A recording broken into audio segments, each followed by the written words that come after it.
Good morning friends. आज हम एक टॉपिक डिस्कस करने लगे हैं जो कि है डिफेंस ऑफसेट्स।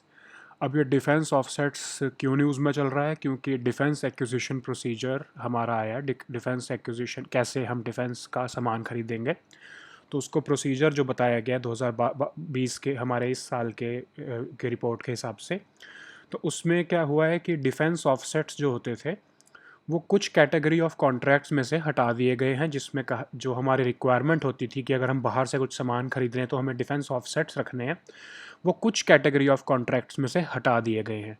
अब वो कौन सी कैटेगरी ऑफ कॉन्ट्रैक्ट्स में से हटाए हैं, उसके लिए पहले तो आपको पता होना चाहिए कि डिफेंस ऑफसेट्स होते क्या हैं। तो एक बिल्कुल सिंपल भाषा में आपको मैं समझाऊं कि डिफेंस ऑफसेट एक तरह से रेसिप्रोसिटी इन ट्रेड है कि मैं अगर आपसे कुछ सामान खरीद रहा हूँ तो आपको भी तो मुझसे कुछ थोड़ा सामान खरीदना चाहिए। ठीक है। जैसा कि अगर आप मैं आपको रफ़ाल का एग्जांपल लेता हूँ, हाइपोथेटिकल फिगर्स हैं ये, कोई रियल फिगर्स के साथ नहीं ले रहा हूँ।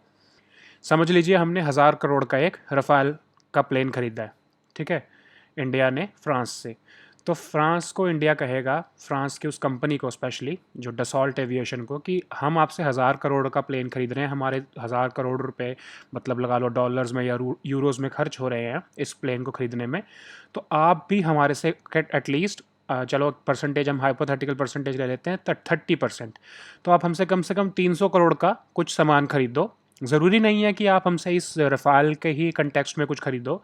आप समझ लीजिए हमसे कुछ पिस्तौल खरीद लीजिए, बंदूकें खरीद लीजिए, या ग्रेनेड खरीद लीजिए, या कुछ भी ऐसा डिफेंस का सामान खरीद लीजिए, ताकि हमारी जो डिफेंस की इंडस्ट्री है उसको भी फ़ायदा पहुंच जाए उससे, उस कॉन्ट्रैक्ट से, कि हमारी एक तरह से समझ लीजिए कि चलो 1000 करोड़ का जो हमारा आउटफ्लो हो रहा है फॉरेन एक्सचेंज का, उसमें से कुछ 300 करोड़ रुपए का जो हमारा फॉरेन एक्सचेंज है वो वापस आ जाएगा। अब ये ऑफसेट सिर्फ पैसे के ही मामले में नहीं हो सकता कि हम सिर्फ ये कहें उनको कि 300 करोड़ रुपए का आप हमसे सामान खरीद लीजिए। हम ये भी कह सकते हैं कि अगर आप हमसे सामान नहीं खरीदना चाहते, आपको नहीं कुछ पसंद आ रहा हमारी डिफेंस इंडस्ट्री में, तो आप हमारी डिफेंस इंडस्ट्री में 300 करोड़ रुपए की एफडीआई लगा दीजिए। हमारी कुछ जो इन डिफेंस की कंपनीज हैं उसमें इन्वेस्टमेंट कर दीजिए, एफडीआई में एफडीआई लगा दीजिए। ये भी कर सकते हैं, या उनको बोल सकते हैं कि आप हमारे साथ कुछ ऐसी टेक्नोलॉजी शेयर कीजिए डिफेंस की हमारी कंपनीज के साथ। अब वो कंपनीज जो इंडिया की जिनकी मैं बात कर रहा हूँ वो प्राइवेट कंपनी भी हो सकती है और पब्लिक कंपनी या गवर्नमेंट कंपनी भी हो सकती है। वो हिंदुस्तान एरोनॉटिकल भी हो सकती है, वो रिलायंस की अंबानी ग्रुप भी हो सकता है। तो चाहे किसी को भी फ़ायदा पहुंचे, बट एक इंडियन कंपनी को फ़ायदा पहुंचना चाहिए। तो ये ऑफसेट्स में ये हमारी डेफिनेशन होती है। ठीक है। तो अब ये अभी तक तो क्या होता था कि सारे के सारे जितने भी हम कॉन्ट्रैक्ट्स करते थे 2005-6 के बाद से, फर्स्ट आपको आगे दिखाऊंगा कि सबसे पहला डिफेंस ऑफसेट कॉन्ट्रैक्ट हमारा 2007 में साइन हुआ था। बट ये पॉलिसी थोड़ी पुरानी है, चलो उस पर हम आगे बात करते हैं। बट हाँ, जो डिफेंस ऑफसेट्स अभी तक हम करते थे, तो जितने भी हम फॉरेन डीलिंग करते थे बहुत बड़ी बड़ी अमाउंट की, उसमें हम सारी जितनी भी डील करते थे, चाहे हम किसी गवर्नमेंट से वो कुछ खरीद रहे हो, चाहे हम फ्रेंच गवर्नमेंट से वो खरीदें, या फ्रेंच किसी गवर्नमेंट की कंपनी के साथ खरीदें कैसे कुछ खरीदें, या फ्रांस की किसी प्राइवेट कंपनी से हम कुछ सामान खरीदें डिफेंस का, या मतलब किसी भी कंट्री का, मैं आपको फ्रांस का एग्जांपल देके ही समझा रहा था, बट वो किसी भी कंट्री का हो सकता है, रशिया, यूएस, कोई भी कंट्री का, चाहे उनकी प्राइवेट कंपनी हो, चाहे उनकी गवर्नमेंट कंपनी हो, चाहे गवर्नमेंट खुद हो। हम किसी से भी अगर एक स्पेसिफाइड अमाउंट से ऊपर हम सामान खरीदते थे तो हम उनको कहते थे कि आपको भी हमसे कुछ खरीदना पड़ेगा, ताकि हमारी कुछ तो भरपाई हो। ठीक है। तो अब ये, लेकिन इसमें कुछ इश्यूज आ रहे थे, तो इसके लिए जब ये डिफेंस एक्विजिशन प्रोसीजर, अब ये डिफेंस एक्विजिशन प्रोसीजर क्या है कि हमारी गवर्नमेंट क्या प्रोसीजर फॉलो करे कि कैसे वो अपने आगे डिफेंस का सामान खरीदा करे, उसके लिए एक रिपोर्ट बनाई गई है। तो अपूर्व चंद्र कमेटी की रिपोर्ट के हिसाब से ये डिफेंस एक्विजिशन प्रोसीजर हमारी गवर्नमेंट ने भी रिसेंटली अडॉप्ट किया है। तो उसमें उन्होंने कहा है कि 3 तरह की जो कॉन्ट्रैक्ट्स होते हैं उसमें हमको डिफेंस एक्विजिशन हमको डिफेंस ऑफसेट्स की ज़रूरत नहीं है। तो हम वो आगे देखते हैं कि है क्या। अब सबसे पहले तो आपको सिंपल सी भाषा में समझ लीजिए कि डिफेंस ऑफसेट्स क्या होते हैं। The offset is an obligation by an international player to boost India's domestic defence industry.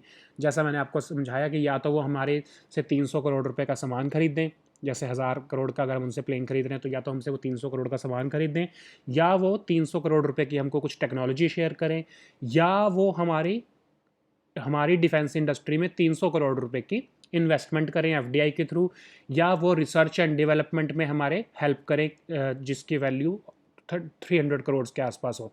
मैं आपको ये सारी हाइपोथेटिकल फिगर्स हैं, बट समझने के लिए मैं आपको ये फिगर्स यूज़ कर रहा हूँ, ठीक है। अब सीएजी ने इसकी डेफिनेशन दी है कि असल में ऑफसेट होता क्या है।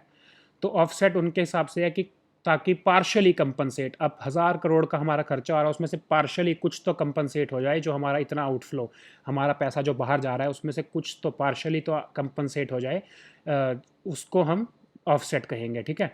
तो उसमें कहा है कि हमारा उसका एक मोटिव है कि इंडक्शन ऑफ टेक्नोलॉजी, ताकि टेक्नोलॉजी इंडिया में नवी टेक्नोलॉजी आए बाहर से। जो फ्रांस जब हमसे हमारे इसमें 300 करोड़ रुपए की कुछ इन्वेस्टमेंट करेगा तो हमारे पास न्यू टेक्नोलॉजी आएगी हमारी डिफेंस इंडस्ट्री के पास, ठीक है। हमारी जब न्यू टेक्नोलॉजी आएगी उससे हमारी कैपेसिटी और कैपेबिलिटीज़ हमारी इंडियन डोमेस्टिक डिफेंस इंडस्ट्री की बढ़ेगी। तो ये सी ए जी डेफिनेशन दे रहा है। अब ये तो उन्होंने बताया कि हमें करना क्या है उसके लिए। अब इन चीज़ों को, अब इन ऑब्जेक्टिव्स को रियलाइज़ करने के लिए क्या क्या मेथड्स हो सकते हैं ऑफसेट के। या तो रिवर्स परचेज करो, ठीक है, कि आप हमने आपसे 1000 करोड़ का सामान खरीदा है, आप रिवर्स में हमसे 300 करोड़ का सामान खरीदो। जैसा मैंने आपको कहा था, बंदूक खरीदो, या ग्रेनेड खरीदो, या कुछ रडार खरीदो, या मिसाइल खरीदो।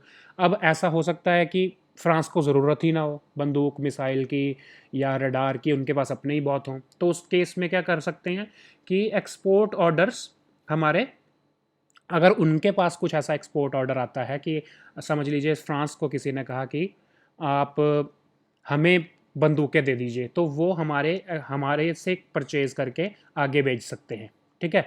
उसमें भी हमारे को हेल्प हो जाएगा। या फिर अगर वो उनके पास ये भी ऑप्शन नहीं है तो वो हमारी लोकल इंडस्ट्री में इन्वेस्टमेंट कर दें। अगर उनको लग रहा है कि हमें कोई ऑर्डर भी नहीं आना, हमें अपनी डिफेंस इंडस्ट्री में हमारे पास सारा जो रिसोर्सेज भी पड़े हैं, तो फिर वो क्या कर सकते हैं, उस 1000 करोड़ में से 300 करोड़ रुपए जो हैं वो हमारी डोमेस्टिक इंडस्ट्री, जो या तो वो गवर्नमेंट की कोई किसी ऑर्डिनेंस फैक्ट्री में इन्वेस्ट कर दें, या हमारी किसी प्राइवेट डोमेस्टिक कंपनी जैसे लार्सन एंड ट्यूब्रो या रिलायंस में, जो कि या टाटा में, जो कि महिंद्रा ग्रुप में, जो कि डिफेंस की हमारी इंडस्ट्री है, उसमें इन्वेस्टमेंट कर सकते हैं एफडीआई के थ्रू। या उनकी रिसर्च एंड डेवलपमेंट में वो हेल्प कर दें इस इतने पैसे की, जो एक स्पेसिफिक अमाउंट की। अब वो अमाउंट मैंने आपको हाइपोथेटिकली आपको बता चुका हूँ कि 30% लेकर चल रहा हूँ मैं पूरे के पूरे इस वीडियो में, मैं उसको 30% लेकर चलूँगा। अब वो ज़्यादा भी हो सकती है और कम भी हो सकती है, ठीक है। अब इसका बैकग्राउंड थोड़ा सा समझ लेते हैं कि ये डिफेंस ऑफसेट पॉलिसी जो थी वो विजय केलकर कमेटी जी ने रिकमेंड की थी 2005 में। उन्होंने कहा था कि सबसे पहली पॉलिसी जब आई थी डिफेंस ऑफसेट, उसके मुताबिक था कि 300 करोड़ रुपए से ऊपर की जितनी भी हम फॉरेन कंट्री से कुछ परचेज करेंगे डिफेंस का सामान, उसमें मिनिमम 30% उनको ऑफसेट का क्लॉज होगा कि उनको हमसे कम से कम 30% का सामान कुछ खरीदना पड़ेगा, या जो भी हमारी वो ऑफसेट की रिक्वायरमेंट्स होती हैं जो मैंने आपको ऊपर समझाया। अब ये 30% का जो मैं लेकर चल रहा हूँ वो इसी बेसिस पर लेकर चल रहा हूँ, इसी एग्जाम्पल के थ्रू, ठीक है। अब फर्स्ट ऑफसेट कॉन्ट्रैक्ट हमारा 2007 में साइन हुआ था, जिसमें हमारे को 30% के हिसाब से कुछ पैसा मिला था, या हमारे इसमें इन्वेस्टमेंट्स आई थी। अब गवर्नमेंट ने आज तक हमें कभी एक्सप्लिसिटली बताया नहीं, कोई डेफिनेशन नहीं दी कि ऑफसेट की क्या, डिफेंस ऑफसेट्स की डेफिनेशन है क्या। पहली बार उन्होंने 2012 में इसकी डेफिनेशन क्लियर की कि हमारा ऑब्जेक्टिव असल में डेफिनेशन के मुताबिक डिफेंस ऑफसेट्स का है क्या। उन्होंने कहा कि जो हम कैपिटल एक्विजिशंस करते हैं, कैपिटल एक्विजिशंस क्या, भारी भरकम जो हम सामान खरीदते हैं डिफेंस का, उसका में हम डिफेंस ऑफसेट पॉलिसी इसलिए लाए हैं ताकि हम अपनी इंडियन डिफेंस इंडस्ट्री को बढ़ावा दे सकें। कैसे दे सकें, उसकी डेवलपमेंट कर सके ताकि वो इंटरनेशनली कॉम्पिटिटिव हो सके। हमारी इंडिया की जो कंपनीज़ हैं, जो डिफेंस कंपनीज़ हैं, वो भी इंटरनेशनली कॉम्पिटिटिव हो सकें, उनमें पैसा आए, उनमें टेक्नोलॉजी आए इस ऑफसेट्स क्लॉज के थ्रू, ताकि वो भी कॉम्पिटेंट हो सकें और वो इंटरनेशनल मार्केट में कम्पीट कर सकें। फिर उनकी कैपेसिटी बढ़ाना चाहते हैं हम, ताकि किस तरह से रिसर्च के through design development related to defence products, ये पैसा आएगा तो उनको रिसर्च में हेल्प होगा, डिज़ाइन डेवलपमेंट में हेल्प होगा डिफेंस प्रोडक्ट्स की। तीसरा उन्होंने एक बोला कि हम डेवलपमेंट ऑफ सिनर्जिस्टिक सेक्टर्स, अब ये सिनर्जिस्टिक सेक्टर्स कौन से हैं? सिविल एरोस्पेस और इंटरनल सिक्योरिटी। अब अगर सिर्फ डिफेंस के अंदर हम इन्वेस्टमेंट कराएंगे तो उसकी तो जो एक लिमिटेशन है कि समझ लीजिए जैसे मैंने आपको एग्जांपल दिया कि फ्रांस जो है वो शायद ना इंटरेस्टेड हो हमारी इंडियन डिफेंस इंडस्ट्री में इन्वेस्टमेंट करने को, क्योंकि उनकी लिमिटेशंस हो सकती हैं, वो उनको ऐसा हो सकता है कि उनकी डिमांड ही नहीं है वहाँ पर, या वो हमसे कुछ परचेज़ ना ही करना चाहते हों। तो उसके सिनर्जिस्टिक सेक्टर्स, ताकि हमारा जब डिफेंस इंडस्ट्री बढ़ेगी तो उससे हमारा सिविल एरोस्पेस, हमारी जो एयरलाइंस है उसमें भी वो इन्वेस्टमेंट कर सकते हैं, या इंटरनल सिक्योरिटी, हमारे को ऐसे बहुत से सामान चाहिए होते हैं जो हमारी इंटरनल सिक्योरिटी, जैसे आप समझ लीजिए कि असॉल्ट राइफल्स हैं जो हमारी सीआरपीएफ यूज़ करेंगी, या हमारी जो इंटरनल सिक्योरिटी फोर्सेस हैं वो यूज़ करेंगी, या इवन पुलिस फोर्सेस यूज़ करेंगी, उसमें भी वो इन्वेस्टमेंट करके हमारे को हेल्प कर सकते हैं। तो ये उन्होंने डिफेंस ऑफसेट पॉलिसी का एक ब्रॉड डेफिनेशन दी गवर्नमेंट ने 2012 में। अब पहले तक तो क्या होता था, 2020 की ये पॉलिसी जो आई है उससे पहले तक तो क्या होता था, अब उसके अंदर भी दो फेज़ हैं। 2005 में आप देख रहे हो ना कि पॉलिसी आई है। अब 2005 से 2016 तक क्या होता था कि जब भी समझ लीजिए, मैं आपको एग्जांपल से समझाता हूँ कि जब रफ़ाएल के साथ हम डील कर रहे हैं कि आपने हमसे 1000 करोड़ का हम आपसे 1000 करोड़ का एक रफ़ाएल प्लेन खरीदेंगे, तो बदले में आपको साथ के साथ ही हमें बताना है कॉन्ट्रैक्ट करने से पहले कि आप हमसे उस 30% का क्लॉज है, आप हमसे क्या खरीदना चाहते हैं, और अगर नहीं खरीदना चाहते तो क्या किस तरह से आप हमारे इकोनॉमी में 30% की इन्वेस्टमेंट करेंगे, उनको साथ के साथ ही बताना पड़ता था। पर उसमें प्रॉब्लम आती थी कि कई बार क्या होता था कि जैसे रफ़ाएल है, डसॉल्ट जो उनकी कंपनी है, वो जब तक हमको ढूंढ नहीं पाएगा यहाँ पे कोई कंपनी ऑफसेट के लिए, तब तक इंडिया रफ़ाल प्लेन ही नहीं खरीद पाएगा। अब वो उसके चक्कर में हमारे जो इम्पॉर्टेंट जो रफ़ाल हमको ख़रीदना बहुत इम्पॉर्टेंट था, वो डील्स जो थी वो हमारी डिले होती जा रही थी। तो गवर्नमेंट ने क्या कहा कि ऐसा करते हैं, हम कॉन्ट्रैक्ट कर लेते हैं कि हाँ हम आपसे रफ़ाल पर प्लेन खरीदेंगे। 2016 के बाद ये एक अमेंडमेंट की गई इस ऑफसेट के क्लॉज में कि हाँ ठीक है, हम आपसे रफ़ाल प्लेन खरीदेंगे, लेकिन आपको या तो आप हमें अभी बता दीजिए कि क्या आप हमसे कौन डिफेंस ऑफसेट्स आप जो 30% आपने या 50% जो भी आपने हमसे ख़रीदना है वो आप या तो अभी बता दीजिए कि आप क्या खरीदेंगे, या आपको हम 1 साल का टाइम दे रहे हैं कि आप अपना एक ऑफसेट पार्टनर इंडिया में चूज़ कर लीजिए, और उनको टेक्नोलॉजी या इन्वेस्टमेंट जो भी आप चाहते हैं, जो वो हमारे 4 प्रोविजंस हैं उसके मुताबिक आप किसी भी तरह से इन्वेस्ट कर दीजिए। ठीक है, तो अब यही जो प्रोविज़न है ना कि 1 ईयर का, अभी हमारा रफ़ाल की जो डील हुई है उससे उसको जब 1 साल कंप्लीट होने के बावजूद भी जो डसॉल्ट एविएशन जो फ्रांस से हमारे को रफ़ाल बनाकर भेज रहा है, वो 1 साल के बाद भी हमारे इंडिया में कोई ऑफसेट पार्टनर प्रॉपरली ढूंढ नहीं पाया। और अगर ढूंढ भी लिया तो वो जो एग्जांपल दे रहा हूँ कि 30% की जैसे उसको इन्वेस्टमेंट करनी थी, तो उसने प्रॉपरली 30% की अभी तक कंप्लीट नहीं की है वो इन्वेस्टमेंट। उसमें भी खामियां अभी रह गई हैं, जैसे अगर 300 करोड़ करनी थी तो 200 करोड़ ही वो कर पाया है। ये सब हाइपोथेटिकल फिगर्स से आपको मैं समझा रहा हूँ। तो ये एक CAG ने रिपोर्ट निकाली थी कि जो ऑफसेट के जो हमारे रफ़ाल ने जो ऑब्लिगेशंस थी वो ठीक से पूरी नहीं की हैं। ठीक है, तो अब ये इशू आ रहा था क्योंकि अब फ्रांस, अब इसमें डसॉल्ट एविएशन की भी गलती नहीं है, उनको यहाँ पर कुछ ऐसा दिख ही नहीं रहा जो जिसको वो एक्वायर करें। सिर्फ ज़बरदस्ती उनको करना तो है, 300 करोड़ का कुछ सामान खरीदना तो है, बट वो बिल्कुल कूड़ा थोड़ी खरीद लेंगे। उनको कुछ तो एक स्टैंडर्डाइज कुछ चीज़ें चाहिए होंगी ना, वो ऐसे ही पैसा नहीं फेंक सकते ना।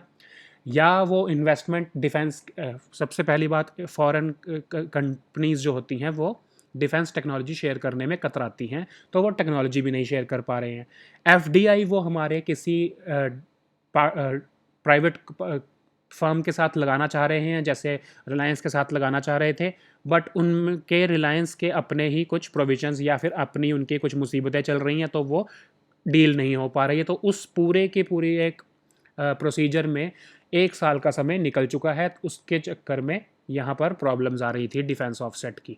तो अब ये जो चीज़ें हैं, इसके चक्कर इस पूरे इशू से क्या हो रहा है कि इंडिया की इमेज बाहर ख़राब हो रही है। जो जितनी भी फॉरेन कंपनीज़ हैं जो, वो उनको लग रहा है कि अगर हमने इंडिया के साथ कॉन्ट्रैक्ट किया तो हम इसी जंजाल में फंसे रह जाएंगे, इसी ऑफसेट ऑब्लिगेशंस को कॉन्ट्रैक्ट साइन होने के बाद भी हम फंसे रह जाएंगे, और हो सकता है अगर हम ऑफसेट ऑब्लिगेशन ना पूरा कर पाएँ तो हमें बाद में ब्लैक लिस्ट कर दिया जाए। तो ये सब फॉरेन वेंडर्स को एक ट्रस्ट बिल्डअप करने के लिए और थोड़े सा फैसिलिटेट ईज़ करने के लिए ये चेंजेस लाए गए हैं, जो कि अब हम आगे डिस्कस करते हैं। ठीक है, अब ये थोड़े से प्रोविजंस हैं, ये वैसे आपके लिए इम्पॉर्टेंट नहीं है कि अगस्त 2012 में डिफेंस मिनिस्ट्री ने बताया था कि किस तरह से ऑफसेट क्लॉजेस को इंडिया में इम्प्लीमेंट कर सकती है फॉरेन वेंडर्स। ठीक है, अब वैसे आपके लिए जीएस के लिए तो इम्पॉर्टेंट नहीं है, अगर आपको पढ़ना होगा तो आप पीडीएफ में से पढ़ लेना। वैसे मैं आपको इसको डिस्कस भी नहीं करना चाहता, ये बहुत ही सिंपल लैंग्वेज में, कुछ ऐसा कोई इसमें रॉकेट साइंस नहीं है, तो ये आप पढ़ लेना। वैसे अब नहीं भी पढ़ोगे तो कोई प्रॉब्लम नहीं है इन पॉइंट्स को। ठीक है, अब ये कह रहे हैं कि क्या अब कोई भी डिफेंस कॉन्ट्रैक्ट में ऑफसेट क्लॉजेस की ज़रूरत नहीं पड़ेगी? नहीं, हर डिफेंस कॉन्ट्रैक्ट जो हम फॉरेन वेंडर्स के साथ करेंगे उसमें सब में ऑफसेट क्लॉज की ज़रूरत पड़ेगी, लेकिन सिर्फ 3 कॉन्ट्रैक्ट में ज़रूरत नहीं पड़ेगी। कौन कौन से? सबसे पहला, जब गवर्नमेंट टू गवर्नमेंट एग्रीमेंट हुआ हो। दूसरा, एब इनिशियो सिंगल वेंडर कॉन्ट्रैक्ट्स। या फिर अब तीसरा कौन सा है? Inter governmental agreements. अब हम ये तीनों समझते हैं होते क्या हैं। ठीक है, सबसे पहले हम समझते हैं एब इनिशियो सिंगल वेंडर कॉन्ट्रैक्ट्स क्या होता है। अब एब इनिशियो मतलब कि शुरू से ही, जब आपने, समझ लीजिए आपने कहा कि मुझे आपने प्लेन का एक टेंडर निकाला कि हमें, हमारे इंडियन एयरफोर्स को एक प्लेन चाहिए। आपने रिक्वायरमेंट्स बता दी, बहुत सारी तरह की, अलग अलग तरह की बड़ी यूनिक रिक्वायरमेंट्स बता दी। जब आपने कहा कि अब फॉरेन कंपनीज जितनी भी वर्ल्ड में हैं वो सब हमारे को बताओ कि हमें कौन बेचना चाहता है। अब उस सिचुएशन में आपने इतनी यूनिक रिक्वायरमेंट्स रखी हैं, क्या पता कभी अगर ऐसी सिचुएशन आ जाती है कि सिर्फ, जैसे डसॉल्ट एविएशन कहे कि सिर्फ ये तुम्हारी जितनी भी रिक्वायरमेंट है सिर्फ मैं इसको पूरा कर सकता हूँ, तो अब इंडिया भी इस कॉन्ट्रैक्ट के लिए फंस गया और डसॉल्ट एविएशन भी इस कॉन्ट्रैक्ट के लिए फंस गया। अब ये जब डील हो रही है तो इंडिया उसको पुश नहीं कर सकता डसॉल्ट एविएशन को कि तुम्हें 30% हमसे खरीदना ही पड़ेगा, क्योंकि सिंगल ही प्लेयर है पूरी मार्केट में, तो हम अपनी शर्तें उनसे नहीं मनवा सकते। अगर हम उनको ज़्यादा पुश करेंगे तो वो हमें मना कर देंगे, और हमारी फिर और कोई कंपनी हमारी इस रिक्वायरमेंट को पूरा नहीं कर पाएगी, तो हम फंस जाएंगे। ठीक है, अब अगर शुरू से ही सिंगल वेंडर अवेलेबल हो मार्केट में, सिर्फ एक ही कंपनी के पास या एक ही कंट्री के पास ऐसी टेक्नोलॉजी हो जो हमें चाहिए, तब हम उनको ऊपर डिफेंस के ऑफसेट के कॉन्ट्रैक्ट्स अगर लगा रहे हैं तो हमारी कभी डिफेंस डील हो ही नहीं पाएगी, जैसा कि रफ़ाल में हो रहा था शुरू से। ठीक है, कि हमारी रिक्वायरमेंट्स जो थी वो सिर्फ रफ़ाल जो है वो ही पूरी कर पा रहा था हम, लेकिन डिफेंस ऑफसेट के चक्कर में इतने सालों तक डील टालते रहे, क्योंकि डसॉल्ट एविएशन डिफेंस ऑफसेट के लिए तैयार नहीं हो रहा था। ठीक है, अब इसी में ही सिंगल वेंडर कॉन्ट्रैक्ट में एक और होता है request for proposal, RFP single vendor contract भी होता है। अब समझ लीजिए कि इंडिया ने यही प्लेन का ही एक टेंडर निकाला कि हमारे इंडियन एयरफोर्स को प्लेन खरीदने हैं, हमारी ये रिक्वायरमेंट्स हैं, हमारे ऐसा प्लेन होना चाहिए, उसमें मिसाइल होना चाहिए, जो भी आपने रिक्वायरमेंट्स बताई। जब आपने कॉन्ट्रैक्ट खोला तो 3 कंपनीज़ ने अप्लाई किया कि हम आपकी ये सारी रिक्वायरमेंट्स पूरी कर रहे हैं और हम आपको बेचने के लिए तैयार हैं। ठीक है, आप एग्जांपल ले लीजिए डसॉल्ट एविएशन, फिर यूरोप का जैसे यूरो फाइटर टाइफून हो गया, फिर अमेरिका का एयरबस या आप बोइंग ले लीजिए, वो हो गया। अब ये 3 कंपनीज compete कर रही हैं इंडिया को एयरक्राफ्ट बेचने के लिए, फाइटर एयरक्राफ्ट बेचने के लिए। ठीक है, लेकिन डसॉल्ट एविएशन ने बोला कि बोइंग ने बोला कि मैं 2000 करोड़ में आपको ये प्लेन बेच दूंगा। ठीक है, फिर यूरोफाइटर टाइफून ने बोला कि मैं 1500 करोड़ में आपको ऐसा प्लेन बेच दूंगा। अब डसॉल्ट एविएशन जब आया उसने कहा कि ये सारी आपकी जितनी रिक्वायरमेंट्स है मैं आपके सारी 1000 करोड़ में पूरी कर दूंगा। ठीक है, अब टेंडर के हिसाब से आपके वो यूरोफाइटर और जो बोइंग थे वो दोनों इस पूरे प्रोसेस से बाहर हो गए। ठीक है, शुरू में तो 3 थे, लेकिन एंड में क्योंकि वो कॉस्टली आपको बेच रहे थे, तो आपने सिंगल वेंडर रह गया सिर्फ डसॉल्ट एविएशन, जो 1000 करोड़ में आपको बेचने को तैयार है। ठीक है, तो उसको हम कहते हैं रिक्वेस्ट फॉर प्रपोजल, कि हमने आपसे कहा था कि आप प्रपोजल भेजिए, रिक्वेस्ट मांगी थी कि आप रिक्वेस्ट हमको कीजिए कि हमारा ये प्रपोजल है, हम इतने इतने रुपए में आपको बेचना चाहते हैं। अब उस पूरे प्रोसीजर से निकलने के बाद सिर्फ जब डसॉल्ट एविएशन रह गया है फ्रांस का, अब वो तब भी ये सिचुएशन आ गई कि सिंगल वेंडर रह गया कि अगर हमको 1000 करोड़ का प्लेन खरीदना है तो हम उसके ऊपर ज़बरदस्ती डिफेंस ऑफसेट की रिक्वायरमेंट नहीं डाल सकते। ठीक है, अब आप इसको कॉस्ट बेनिफिट में भी समझ लीजिए। ठीक है, अगर हम 1000 करोड़ रुपए के प्लेन खरीद रहे हैं, उस पर हम 30% का डिफेंस का जो हमारा ऑफसेट है उसको हम ना भी माने कि चलो हमें नहीं चाहिए, आप 300 करोड़ रख लो, हम पूरा का पूरा 1000 करोड़ देंगे, हमारी तरफ से सिर्फ 1000 करोड़ रुपए जाएगा। ठीक है, अब यही आप एग्जांपल ले लीजिए, अगर हम यूरोफाइटर टाइफून खरीदते हैं, यूरोफाइटर टाइफून कहता है कि चलो ठीक है, मैं आपसे 30% खरीदने को भी तैयार हूँ। ठीक है, चलो आप उसको 30% में आपसे खरीदने को भी तैयार हूँ। ठीक है, अब उस कंटेक्स्ट में जब आप 30% की डिमांड रखोगे, मतलब उनके साथ, जो यूरोफाइटर टाइफून के साथ, अगर वो डिफेंस ऑफसेट ले भी आते हो, आपके वो 1500 करोड़ का या 1600 करोड़ का 1700 करोड़ का जो आपको प्लेन बेच रहा है, उसमें से 30 करोड़ कटने के बाद भी आपको जो डसॉल्ट एविएशन का प्लेन है वो सस्ता पड़ेगा। ठीक है, तो इसलिए आप डसॉल्ट एविएशन को प्रेफरेंस दे रहे हो कि सिंगल वेंडर ही चाहे रह जाए, हमको 300 करोड़ रुपए हमारे चाहे चले भी जाएं, लेकिन हमको फिर भी वो सस्ता पड़ रहा है। ठीक है, तो आप उसको प्रेफरेंस दे देते हो। आप रिक्वेस्ट फॉर प्रपोजल में भी एंड एक लास्ट का जो हमारा जो कंपनी रह जाती है, जो वेंडर रह जाता है, वो डसॉल्ट एविएशन को जब चूज़ करते हो तो आप उसको कहते हो कि हमें इसमें ज़रूरत नहीं है। मैंडेटरी नहीं है, बट अगर हाँ, ऑब्वियस सी बात है, अगर डसॉल्ट एविएशन को फ्रांस को ज़रूरत पड़ती है तो वो शायद इस कॉन्ट्रैक्ट में डिफेंस ऑफसेट्स की ऑब्लिगेशंस को पूरा कर भी दे बाय वॉलंटरीली। ठीक है, और हम उनको पुश नहीं कर सकते उस चीज़ के लिए। अब तीसरा कौन सा है? गवर्नमेंट टू गवर्नमेंट कॉन्ट्रैक्ट्स और इंटर गवर्नमेंटल कॉन्ट्रैक्ट्स। अब ये दो डिस्कस करते हैं। सबसे पहला तो होता है, हमें डिस्कस करना है कि इंटर गवर्नमेंटल कॉन्ट्रैक्ट्स कौन से होते हैं। तो ये भी चलो हम आपको रफ़ाल के एग्जांपल से बता देता हूँ कि जब हम रफ़ाल ख़रीद रहे हैं, इंडिया और फ्रांस के बीच में दोनों ने इंटर गवर्नमेंटल कॉन्ट्रैक्ट कर लिया। ठीक है, ये देखिए, जब 2016 में हमने रफ़ाल ख़रीदा है तो वो इंटर गवर्नमेंटल कॉन्ट्रैक्ट के थ्रू ख़रीदा है। अब इंटर गवर्नमेंटल कॉन्ट्रैक्ट क्या होता है कि हम एक अम्ब्रेला कॉन्ट्रैक्ट कर लेते हैं, बड़ा कॉन्ट्रैक्ट, कि हमारी तरफ से जितने भी अगले 5 साल 7 साल 8 साल तक रफ़ाल आएंगे, और उसके अंदर जो स्पेसिफिक हमने एक मिसाइल लगा ली या उसके अंदर जितनी भी चीज़ें आएंगी, गवर्नमेंट के साथ हमने उनके कॉन्ट्रैक्ट कर लिया, फ्रेंच गवर्नमेंट के साथ। डसॉल्ट के साथ कॉन्ट्रैक्ट नहीं है, वो उसमें एक पार्टी है, जबकि सप्लायर डसॉल्ट है। लेकिन हमने इंडियन गवर्नमेंट ने फ्रेंच गवर्नमेंट के साथ कॉन्ट्रैक्ट कर लिया कि अगर कुछ इसमें खामियां हुई, जो डसॉल्ट हमने कुछ खामियां दे हुई, तो आप गारंटी लेते हो, फ्रेंच गवर्नमेंट गारंटी ले रही है उस चीज़ की on behalf of Dassault aviation. ठीक है, अब गवर्नमेंट टू गवर्नमेंट कॉन्ट्रैक्ट में एक सेंस ऑफ सिक्योरिटी रहती है, क्योंकि हमको फ्रेंच गवर्नमेंट पे हम विश्वास कर सकते हैं। डसॉल्ट एविएशन शायद हमें कभी डील में धोखा दे देगा, लेकिन फ्रेंच गवर्नमेंट जो होती है, वो उसकी एक क्रेडिबिलिटी होती है, वो धोखा नहीं देती। तो ये जब इंटर गवर्नमेंटल कॉन्ट्रैक्ट, जैसे हमारा जो फ्रांस के साथ था रफ़ाल के लिए, उसको उसमें भी अब हमने कर दिया है कि डिफेंस ऑफसेट की क्लॉज की ज़रूरत नहीं पड़ेगी। ठीक है, अब सिमिलरली इसके साथ थोड़ा थोड़ा मिलता होता है ये गवर्नमेंट टू गवर्नमेंट एग्रीमेंट। अब ये गवर्नमेंट टू गवर्नमेंट एग्रीमेंट में सिंपल एक छोटा सा चेंज होता है कि वो एक ट्रांजैक्शन स्पेसिफिक हो सकता है या एक एक्विजिशन स्पेसिफिक, कि जो पहले 36 रफ़ाल आ रहे हैं जैसे, उसके लिए जब हम आपके साथ ट्रांजैक्शन करेंगे, वो हम फ्रेंच गवर्नमेंट के साथ कर रहे हैं।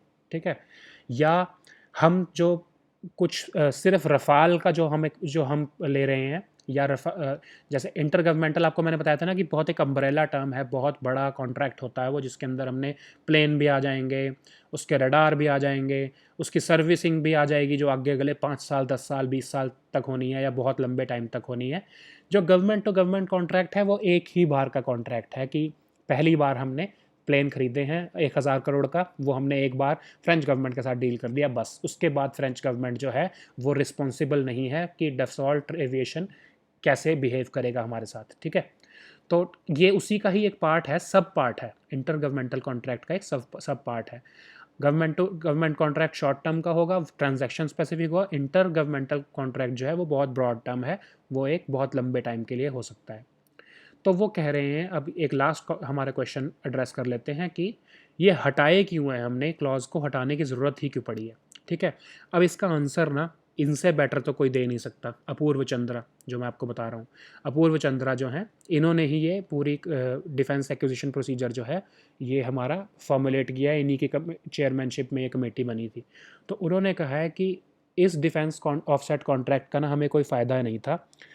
जैसे रफ़ाल को अगर हम मजबूर करते हैं कि आपने 1000 करोड़ में 30% से हमसे कुछ सामान खरीदना ही खरीदना है, तो वो क्या करते थे वेंडर्स, कि वो उस 1000 करोड़ में 30% पहले ही ऐड कर देते थे। मतलब वो हमें बोलते ही 1300 करोड़ रुपए की बात थे, ताकि जो हमारे से ही वो 300 करोड़ रुपए एक्स्ट्रा ले लेते थे और वही बाद में 300 करोड़ हमारे में इन्वेस्ट कर देते थे। तो हमें, जबकि वो जो, और अगर वो कॉन्ट्रैक्ट की जो डिफेंस ऑफसेट की ऑब्लिगेशंस ना भी पूरी हो तो हमारे को बहुत महंगा पड़ता था वो जो हमारे को प्लेन लेना था जैसे रफ़ाल। वैसे हम अगर लेते बिना ऑफसेट के तो शायद वो हमें 700 800 या 900 करोड़ रुपए में भी देने को तैयार हो जाते। लेकिन हमने, क्योंकि ये मैंडेटरी रिक्वायरमेंट रख दी कि तुम्हें 30% वापस देना ही है, तो वो उसको कॉस्ट बढ़ा देंगे। जो 30% उन्होंने हमें देना है, वो उस जो बेसिक कॉस्ट है उसके अंदर वो 30% ऑटोमेटिकली पहले ऐड करके ही हमें बताएंगे कि है ही इतने का प्लेन। तो हम ऑटोमेटिकली ही, या फिर हम शुरू में ही उस प्लेन को इतना महंगा खरीद लेते थे कि उसका ऑफसेट का कोई फ़ायदा नहीं रह जाता था, उस डिफेंस ऑफसेट डील का कोई पर्पस नहीं रह जाता था। किन सिचुएशंस में? इन खासकर इन सिचुएशंस में। अब ये अगर तो ये आर्ग्यूमेंट है, तो धीरे धीरे धीरे धीरे ये इन तीनों एग्रीमेंट्स के बाद से बाकी एग्रीमेंट से भी डिफेंस ऑफसेट कॉन्ट्रैक्ट्स हटा दिए जाएंगे, या फिर एक डिस्क्रिशनरी पावर दे दी जाएगी मिनिस्ट्री ऑफ डिफेंस को आने वाले कुछ डिफेंस एक्विजिशन प्रोसीजर में। तो ये शुरुआत है डिफेंस ऑफसेट क्लॉज को हटाने की। तो ये एक तरह से शुरुआत की है हमने पहले इन 3 एग्रीमेंट से। आई होप कि अगर यही ट्रेंड रहा तो शायद आने वाले टाइम में, ताकि हमारे पास अच्छी टेक्नोलॉजी आ सके, हमको कॉम्पिटिटिव प्राइस में ये डिफेंस की जो बाहर से सामान मिलता है वो मिल सके, शायद आने वाले टाइम में अगले कुछ सालों में ये डिफेंस ऑफसेट क्लॉजेज जो हैं वो एग्जिस्ट नहीं करेंगे, ठीक है। तो ये हमारा आज का टॉपिक था, डिफेंस ऑफसेट्स। ये बहुत इंपॉर्टेंट टॉपिक था, आपको समझ आना बहुत ज़रूरी था। तो ये हमारा टॉपिक अब कंप्लीट होता है, आप PDF से डाउनलोड करके इसको पढ़ सकते हैं। हम अगली बार मिलेंगे with a new topic. Until then, thank you, good bye.